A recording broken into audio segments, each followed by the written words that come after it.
Hello!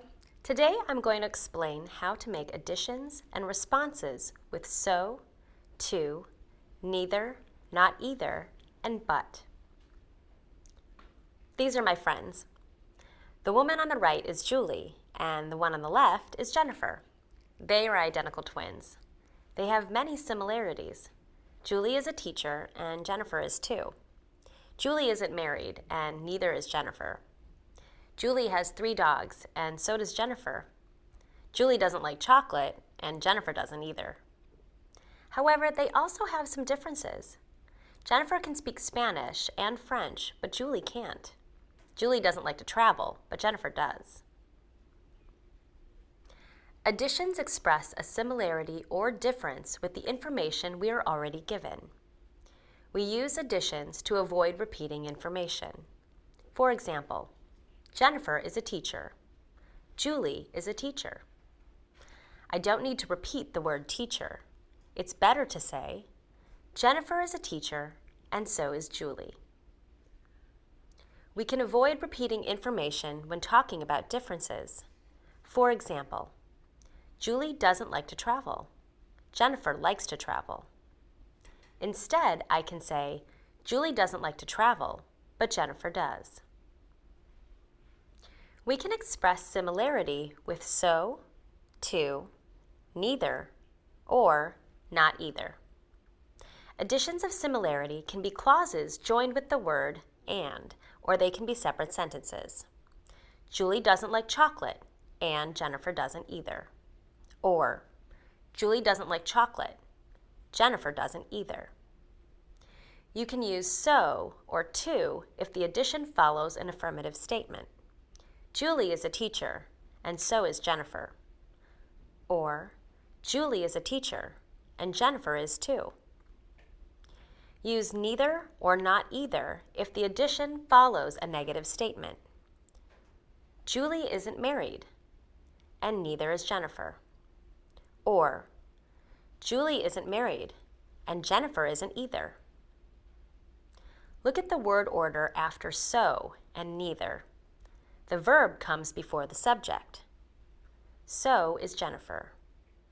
Neither is Jennifer. We use but in additions that show difference. If the statement is affirmative, the addition is negative. For example, Jennifer can speak Spanish, Julie can't. We can say, Jennifer can speak Spanish, but Julie can't. If the statement is negative, the addition is affirmative. For example, Julie doesn't like to travel, Jennifer does. We can say, Julie doesn't like to travel, but Jennifer does. Notice additions always use an auxiliary verb or a modal. Auxiliary verbs include words such as be, do, have, and will. Modals include words such as can, could, should, and would. If the first statement uses an auxiliary verb or a modal, use the same verb or modal in the addition. For example, Julie is a twin, and so is Maggie. Both clauses contain the simple present form of be. I can speak Spanish, and so can Julie. Both clauses contain the modal can. Luca didn't do his homework, and neither did Kristen. Both clauses contain did to indicate simple past. David and Michael have arrived, and Jane has too. Both clauses contain a have verb to indicate present perfect. In this example, notice the subject-verb agreement. The statement uses have to agree with David and Michael, or they, while the addition uses has to agree with Jane, or she. If the statement doesn't contain an auxiliary verb or a modal, use an appropriate form of do in the addition.